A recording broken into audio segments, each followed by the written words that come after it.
முதுகு, கழுத்து, மூட்டு பிரச்சினைகளுக்கு எந்த பக்கவிளைவுகள் இன்றி பாரம்பரிய வர்ம முறையில் முழுமையான நிவாரணம் பெற அழையுங்கள் வர்மா ஸ்பைன் கேர்.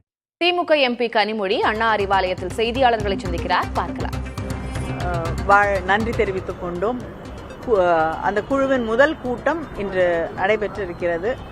முதல் கூட்டத்திலே எந்தெந்த மாவட்டங்களுக்கு செல்ல இருக்கிறோம், யாரையெல்லாம் சந்திக்க வேண்டும் என்பதை பற்றி ஆலோசனை செய்யப்பட்டு முடிவெடுக்கப்பட்டிருக்கிறது.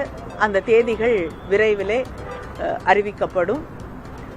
இந்த தேர்தல் அறிக்கை என்பது நம்முடைய கழகத் தலைவர் முதலமைச்சர் அவர்களுடைய ஆலோசனைகளை பெற்று தமிழகத்தின் வளர்ச்சியை கருத்திலே கொண்டு உருவாக்கப்படும் என்பதை நான் இங்கே தெரிவித்துக் கொள்ள விரும்புகிறேன். நன்றி.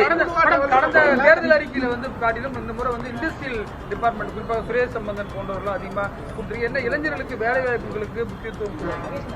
நிச்சயமாக வேலை வாய்ப்புகள், மகளிர் உரிமைகள், அது மட்டும் இல்லாம நம்ம வாழ்ந்து கொண்டிருக்கக்கூடிய இந்த பூமி பந்தை பாதுகாப்பதை பற்றி, விவசாயிகளின் பாதுகாப்பு, ஒன்றிய அரசாங்கம் வேலை வாய்ப்புகளை மக்களிடமிருந்து பறிப்பதையே ஒரு வேலையாக பார்த்து கொண்டிருக்கக்கூடிய நேரத்திலே வேலை வாய்ப்புகளை உருவாக்குவதற்கு, மாநில உரிமைகளுக்காக போராடுவது, இதையெல்லாம் நிச்சயமாக இந்த தேர்தல் அறிக்கை மையப்படுத்தும்.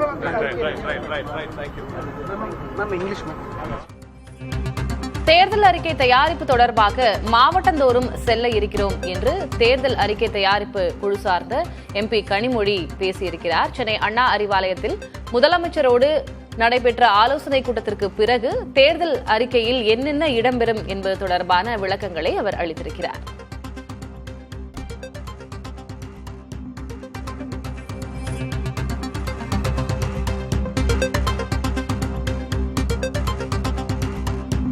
தேர்தல் அறிக்கை தயாரிப்பு தொடர்பாக மாவட்டந்தோறும் செல்ல இருக்கிறோம் என்று திமுக எம்பி கனிமொழி பேசியிருக்கிறார். தேர்தல் அறிக்கை தயாரிப்பு தொடர்பாக இன்றைக்கு முதலமைச்சர் மு.க.ஸ்டாலினோடு தேர்தல் அறிக்கை குழு ஆலோசனை மேற்கொண்டது. அது சார்பாக எம்பி கனிமொழி பேசியிருக்கிறார்.